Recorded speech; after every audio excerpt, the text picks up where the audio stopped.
when people say, hey, I want peace, it's inner peace. And that inner peace helps you to deal with all the external issues and just to make your life go a little or a lot actually smoother if you process it and you internalize it as such.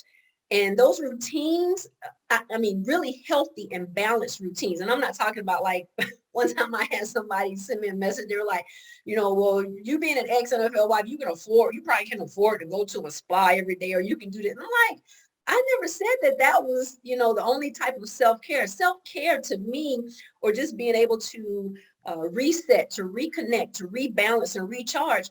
Sometimes I just sit in my car with a great book and I read just to kind of, decompress. Let's learn how our next guest gets up, dress up, and show up on purpose. Enjoy the episode.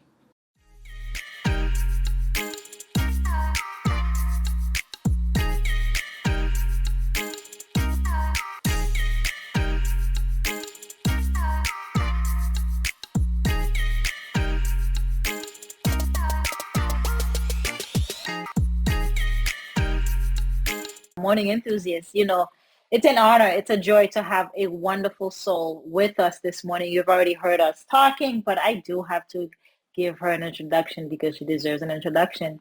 Today on the show, we have Angela Marshall. Angela influences others, get this, to live vicariously through themselves. Live through yourself. You know how people say I live vicariously through you, because it's an envious, it's a negativity. But if you're true to yourself, then you can actually live vicariously through yourself. So all her life, she has lived this lifestyle, and we were talking about her leaving that for her grandbabies, that legacy behind.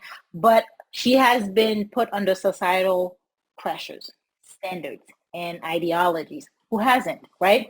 And so she is now a published author, and the name of the book is The Story and Life of an Ex-NFL Wife. And that talks about the raw truth about her transition to the statement, to thine self be true, and then to others be you. I really like that. So I'm looking forward to diving in and talking to her a little bit more. So with no further ado, Angela, welcome to the show. Hello to all. Thank you again for having me. I am so stoked to be revealing secrets, tips and tools that will absolutely help your viewers and your listeners just to live vicariously through themselves, as you've mentioned, but most importantly is to be true to yourself and definitely be who you are to others. Yeah, being yourself and being real, because that's rare these days. But before we jump into that, I'm curious. So tell us about those societal pressures. Oh my gosh. Well, I mean, like, do you have forever for me to talk about it? Because what's crazy is it starts, as we all know, as, little children with different pressures, whether it's within the family, it could be other family members, it could be at church or in school. It's the societal pressures from magazines as we get a little older, TV, peer pressure, which is a huge one. I think that kind of takes us off of our path, especially when we're not mentally strong. And that's where we want to be. So I commend those parents or, those guardians that are really instilling in their children the need to be mentally tough. I know a lot of times we put the focus on physical, and a lot of people are like, hey, I need to strengthen physically. You better strengthen mentally and emotionally as well. Because it all begins here, all of it, and it trickles down into everything else. And I think it kind of balances you out as well. But I just, I've been pressured as far as my looks. When I was an NFL, which is National Football League housewife, being an unwed, pregnant teen mother. I mean, you name it. After the divorce, having to go back into the workforce, having the stigma from that, like, well, once upon a time, you lived this lifestyle, you drove this, you had, entry into XYZ, and now you're actually doing what? 12-hour shift? This is before I started my own company in 2016. Mm-hmm. So there's a lot to the societal pressures. And I will say this, for those that are going through different societal pressures, don't think that once you get to a point to where you're this, you have this positive mindset, or you're really working on your mindset, like it all goes away, because it does not. Other pressures start mounting, whether it's, friendships or business relationships that may go bad, or just making different decisions in your personal and your professional life. I feel like there's always some sort of pressure, Yeah. but as long as you are willing to work on yourself mentally and emotionally and spiritually, and just, financially, you can strengthen yourself in every area that you want to become a better you in. Yeah. Diamonds are made under pressure, right? 100%. And it's so crazy because people really feel like there's this pill that you can take, or like you can just zap certain things like you do in the microwave, and like that's supposed to give you this instant gratification to where now you have everything that you've always wanted. But it takes time and it takes work, and I'm definitely seeing that as an entrepreneur, because I started this walk as far as being a published author and then being a creative content consultant, which Mm-hmm. then morphed into being able to speak about my own life after I published my 2 books. But and I'm still nowhere, like I feel like I'm just kind of scratching the surface as it relates to where I thought I would be when I started this journey in 2016. So it's definitely, I believe, strategical, it's methodical, but Mm-hmm. also it's one of those things where, and I know I was probably supposed to wait to the end for the steps that I would that I would ask them to take, but it's all about a decision.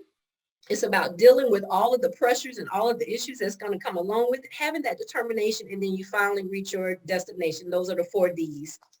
Nice. Thank you for sharing that so early on. We'll come back to them because we're gonna want to elaborate a little more. But I'm curious, the NFL, ex-NFL player, do you mind sharing who? Maybe we know Absolutely. him. Absolutely not. I don't mind sharing. And if you're it, for your listeners that are in the New York area or the Denver area, even with the Georgia area, because he actually went to college at the University of Georgia. Then he went undrafted with the Denver Broncos, and then he played ended his career with the New York Giants. His name is Arthur Marshall. Arthur Marshall. Okay, I have Yeah. heard. Yes, and for those of you, just you want to put it out there, we have a great relationship. There's no animosity now. Initially, we've been divorced 20, 21, 22 years. Initially, there was a lot of the angst and all of the craziness that sometimes comes along with, especially because we were so young with everything. But we have an incredible relationship. Matter of fact, my autobiography, The Story and Life of an Ex-NFL Wife, he pins a small couple of paragraphs to me congratulating me, because the book is not bashing, it's not demeaning, it's not about trying to make him look bad. It's all about truly the story and life of an ex-NFL wife, and it talks about my growth at various stages. Yeah, because you had to become your own self. You had to, you went, because that is a title, that is an identity that you took Absolutely. on as that NFL, as the NFL wife. And so thereafter, you had to find yourself. What was that process like for you? Oh my God, I'm still going through it.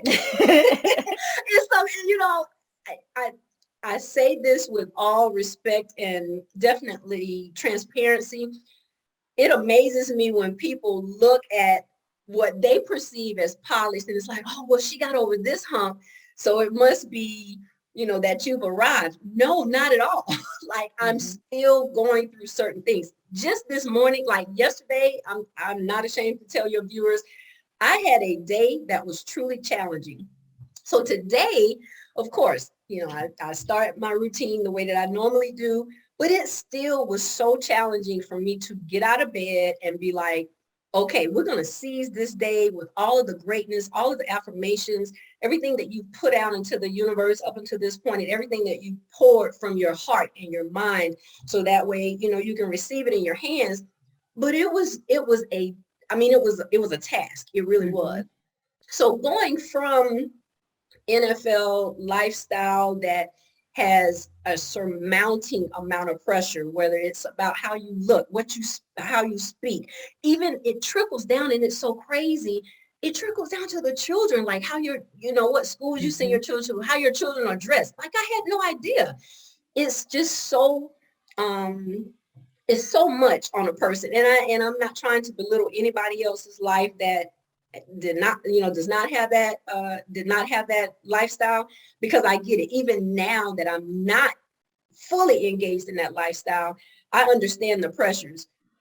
I think being in front of the TV or having a significant other at the time that was a celebrity, and of course it thrusts you into the spotlight.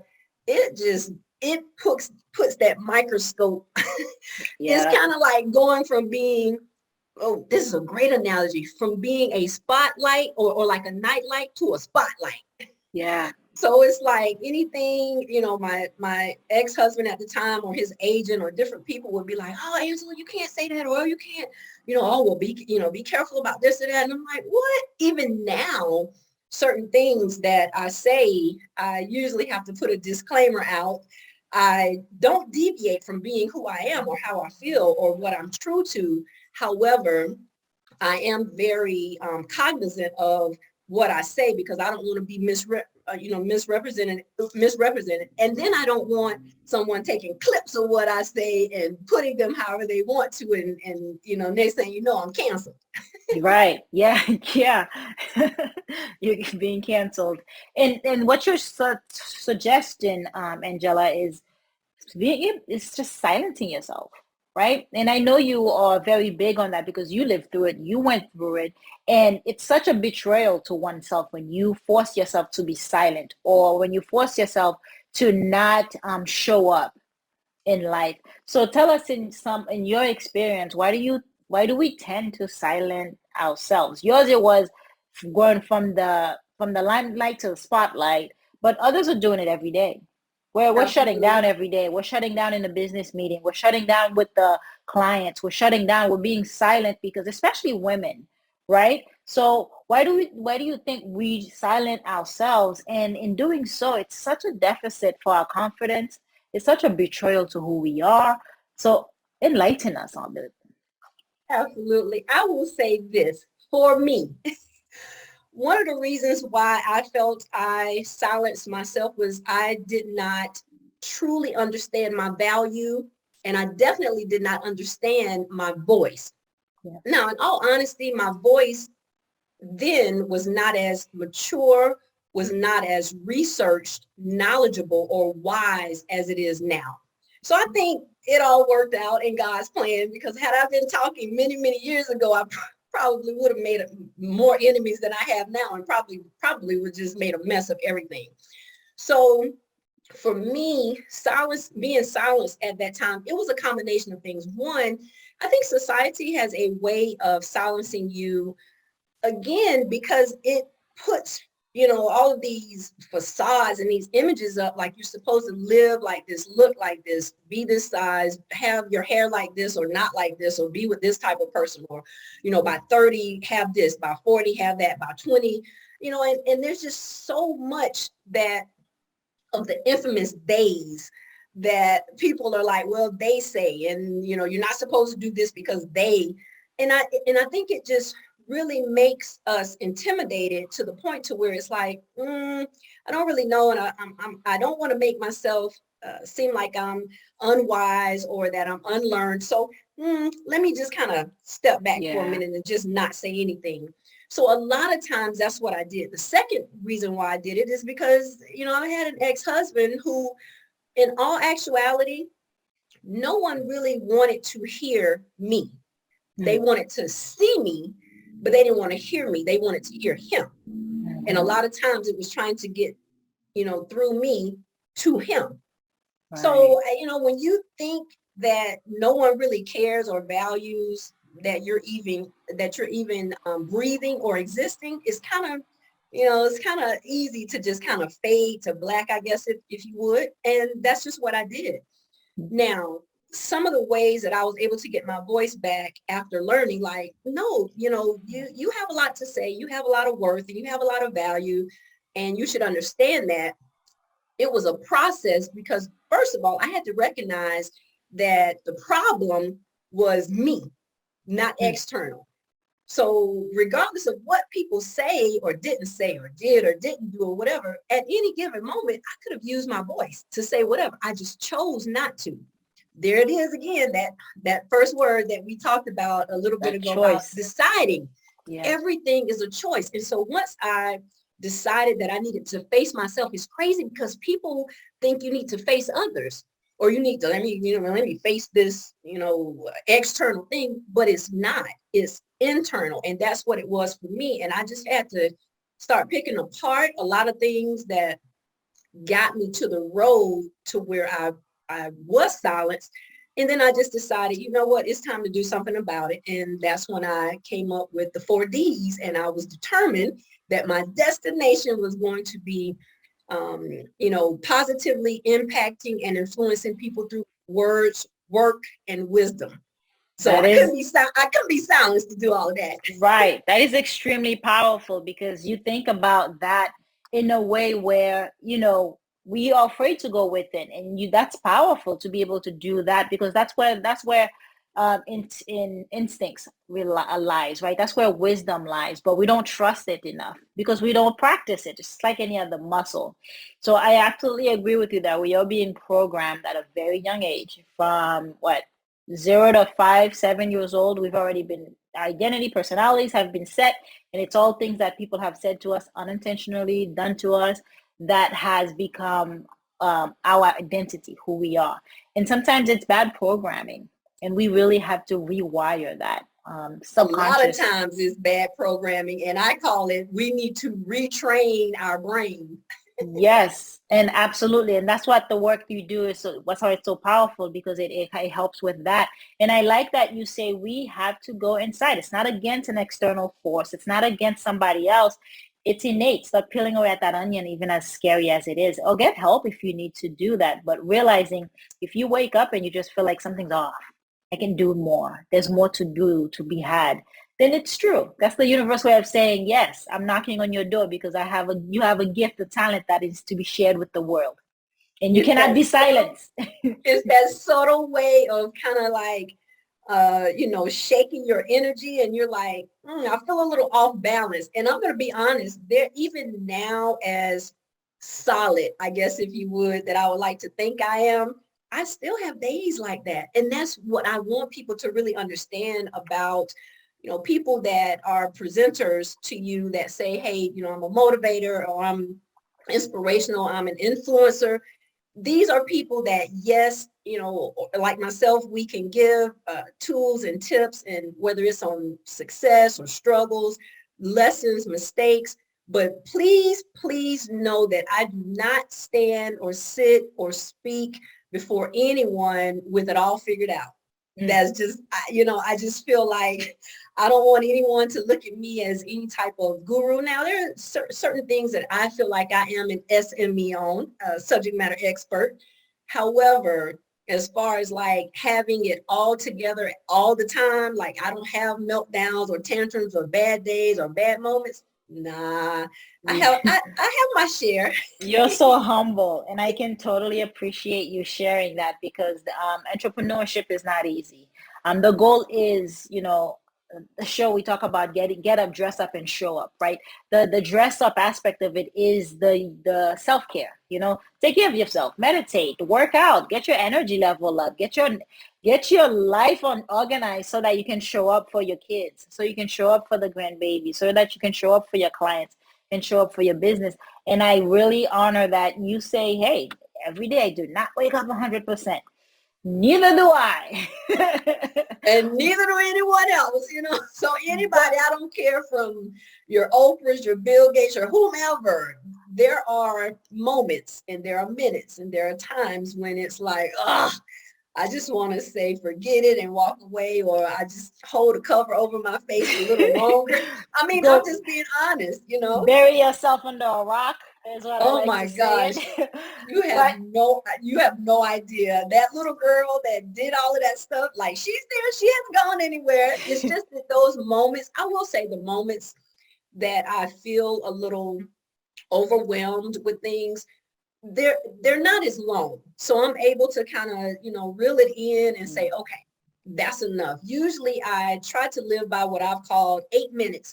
So 8 minutes out of every 24 hours that I'm given, I can sulk or I can, have those meltdowns or those tantrums. But then after 8 minutes, and it doesn't have to be 8 minutes all at once. Sometimes I do 2 minutes and I cut it off, or maybe three here or there, whatever.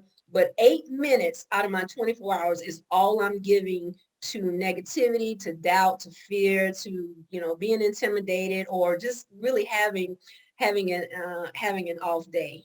Yeah. So what I'm hearing is you bounce back faster too.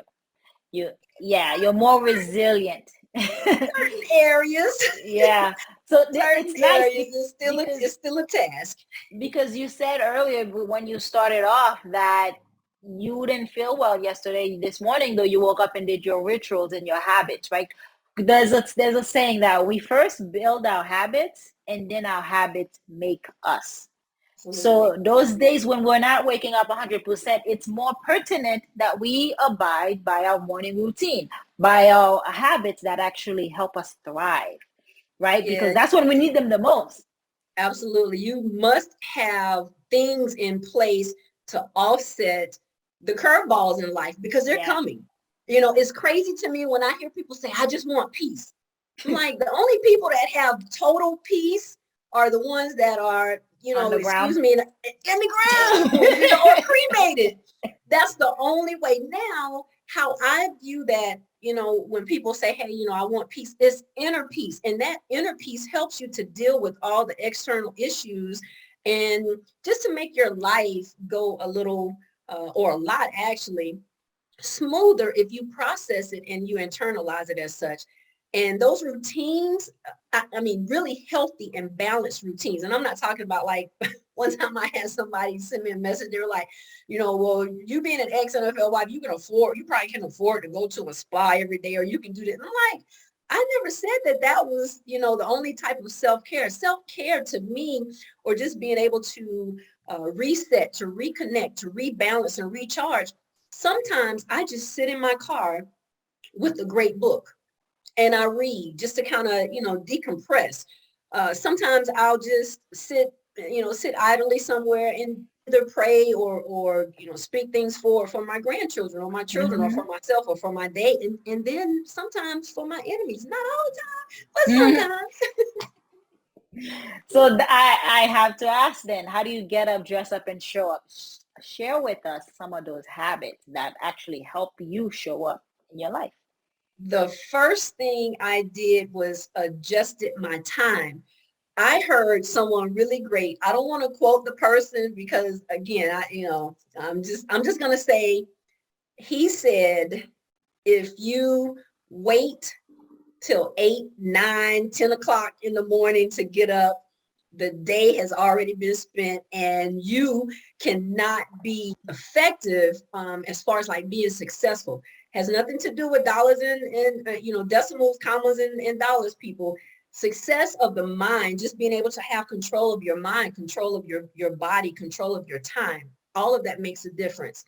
So I heard this amazing person say that. Now, mind you, when I was younger, being raised by my amazing grandparents, my grandmother would get up very early in the morning. And it's crazy because there was really nothing that I saw her doing other than she'd be reading the Bible, she'd be humming hymns or whatever. And I never could understand it until now. Mm-hmm. So first my target was, you know what, I'm going to get up like 6 o'clock, Yeah. 6:30 in the morning. And then I'm going to put some things in place. And I just noticed that as I did those things, I get up in the morning, immediately, and I speak what I'm grateful for. Definitely the first thing is Yeah. for the gift of life, and to be able to Yep. breathe, to see, to hear, to talk, to touch, to taste, to walk, to forgive, to live, to strive, to thrive.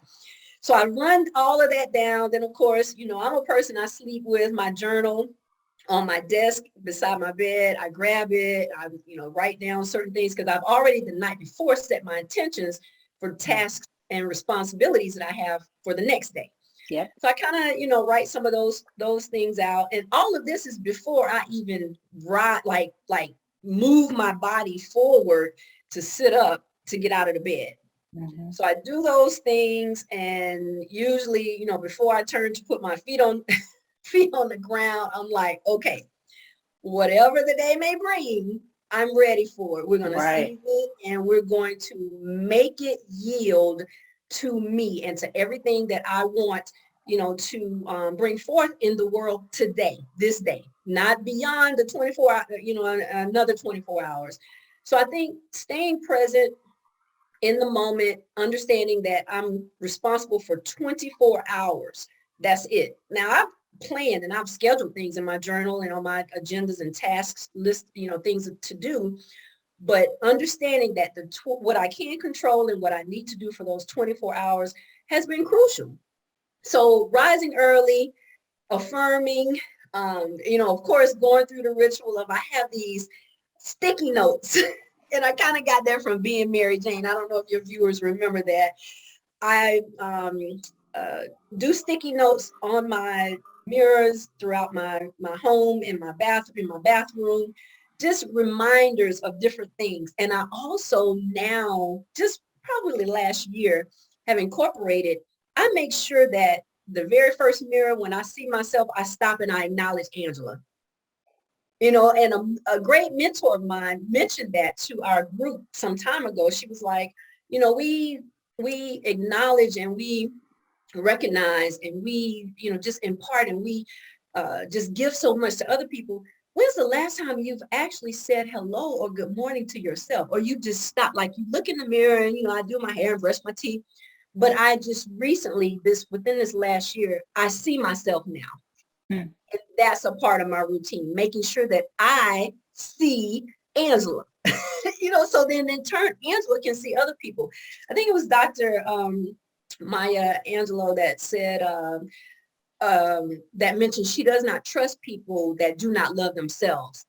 So I make it a point to love, to like, to respect, to admire, not in a vain way, not in a vain sense at all or egotistical sense, but I just make sure that everything I'm going to give to others, first I give it to me. Yeah. So that's all a part of my routine before I even, after I'm done in the bathroom trying to, work on my appearance somewhat. Then I'm listening to motivational videos or inspirational videos, or I'm listening to something, whether it's a self-help audio book. Right now, the book that I'm reading is The Mountain Is You. And when I tell you that's a phenomenal book, and talk about something that you want in your face to really impact you and influence you to take steps, not just read, but to take steps, it's been really helpful for me. So that's how my morning routine goes. I'm up. Actually, I'm up now between 5 and 5:15 every morning. No alarm clock. Yeah. And I'm not boasting. I mean, it's a part of who I am now. I'm up that early and I'm just, I'm making sure that I'm setting things in place for myself and hope and, prayerfully and hopefully it will trickle down into my family life as far as my children and my grandchildren. Those are the ones that I know will carry on whatever I instill and whatever, example that I can be. So I'm just trying to make sure that that it's a great one. It is said that your purpose will wake you up in the morning, and that's Ooh, what's happening. You won't need and an it does alarm that. clock. You won't need an No. alarm And clock. And even on weekends, it's crazy. I don't need alarm clock on weekends. I'm usually up, sometimes not between the 5 and 5:15, but definitely by 5:45, 6 a.m. I'm up. And even though, like I said, I'm not bending my body at that time, but my mind, like I'm conditioning and I'm, to use your yes. word from earlier, I'm programming my mind, I'm training my brain for the type of day and the type of person that the type of day I want to have and the type of work person that I want to be. Yeah, it's powerful. The morning routine you just stated encompasses reading, stimulating the mind. You got to feed your mind. Just like you feed your eyesight, right? You feed your belly. You got to feed your sight, your ears. Be careful what you're listening to. Be careful in what you're watching and what you're listening to. All that is important because if you imagine we're being programmed all the time, why not take control of it? Absolutely. Why You not be just said, intentional? oh my gosh, you said something so powerful. I really hope your listeners, if they don't get anything else from this conversation with us, that right there, be careful about what you watch and what you listen to.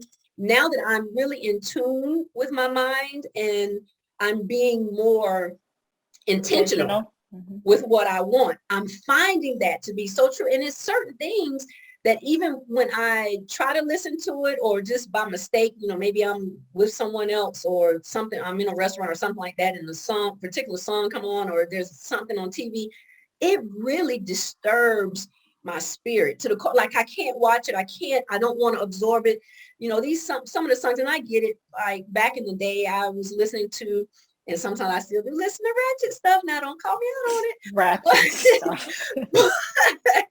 But certain things, especially like when they talk about dying young and all of that, I'm like, whoa, wait a minute, cut that off. That's not a part of where I'm trying, to go or what I want to do, how I want to live in life. So that's the entire show right there.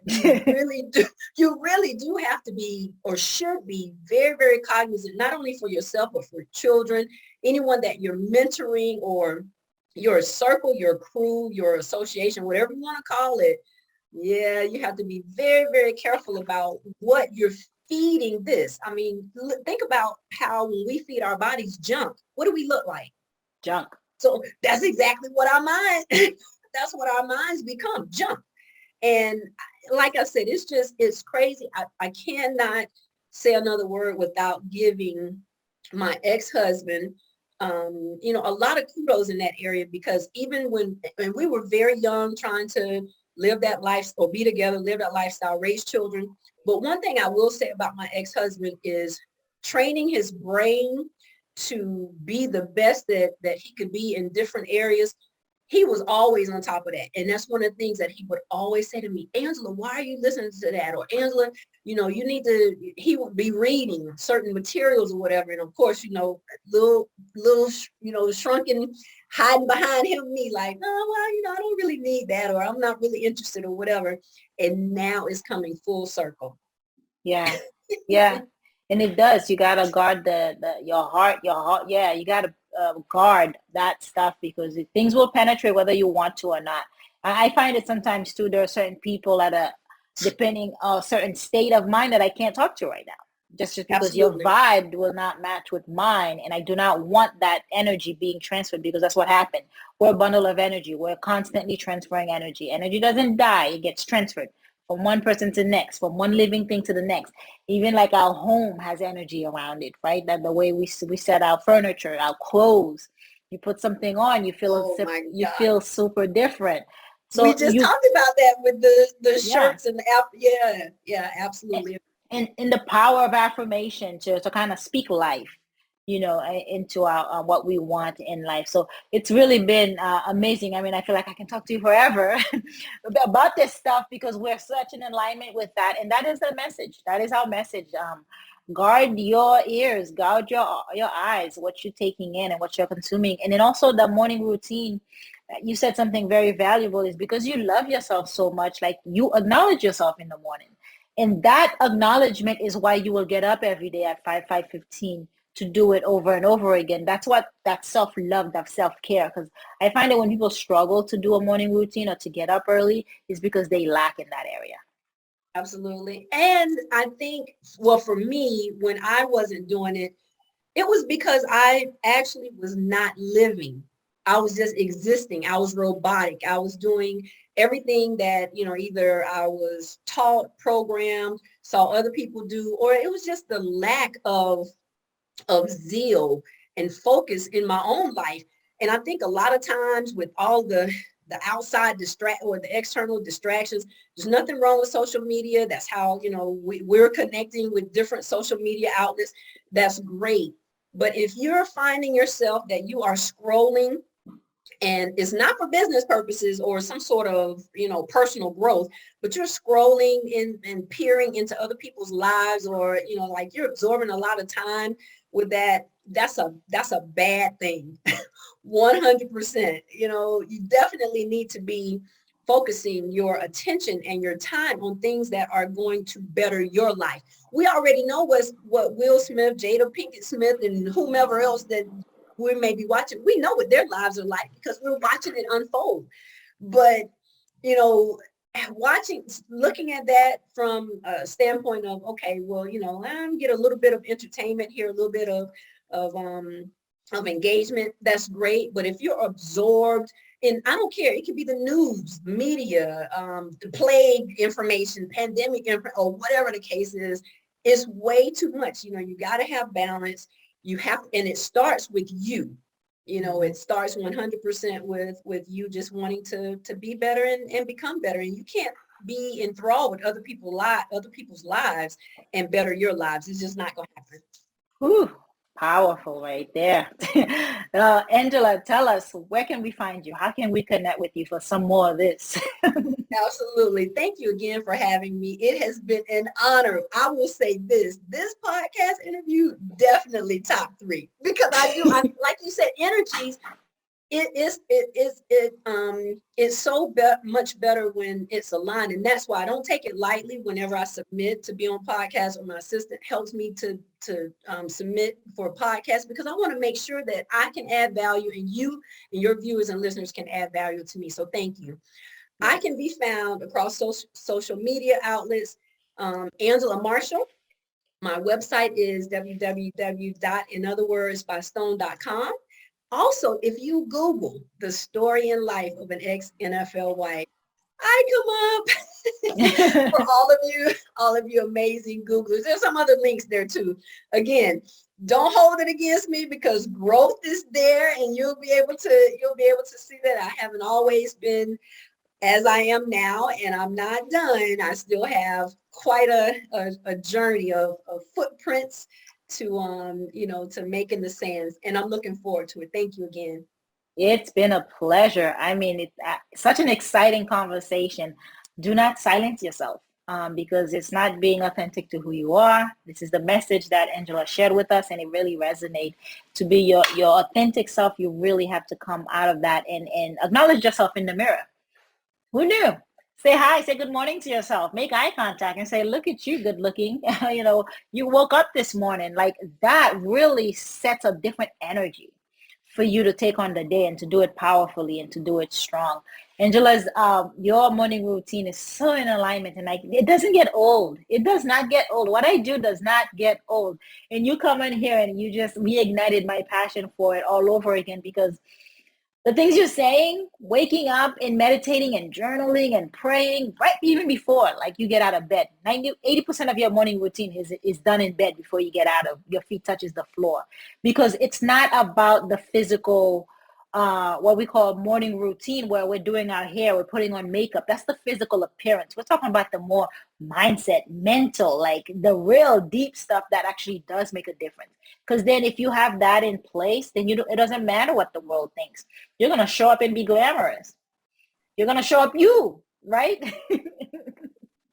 You are definitely going to be, to thine own self be true, and to others be you. 100%. Like I said, being able to look at myself, it's amazing. I see my entire self, and I've missed myself, missed actually seeing myself for so many years. But hey, I see her now. I see you. Oh yeah, it's been such an honor. I mean, we've taken it to the next level here at Morning Routine. We created a magic mirror that the sticky notes you put on your mirror, technology. We have a technology that puts that on there for you in your calendars and everything that you need, so you can actually see everything, to Bible verses, pops up right then and there, because we are serious about priming yourself in the morning, because those hours are magical. When the rest of the world is still sleeping, those 5 o'clock, you are setting yourself up for success. Angela, it's been a joy. It's been such an honor. Thank you. Thank you so much for coming today. Thank you. Hope you enjoyed today's episode. Please comment and tell us what was your favorite part, your favorite habit that you are going to try out for yourself today. Comment below. If you haven't already, be sure to subscribe. Until next time, I will see you at the top of your best morning routine ever. Stay blessed.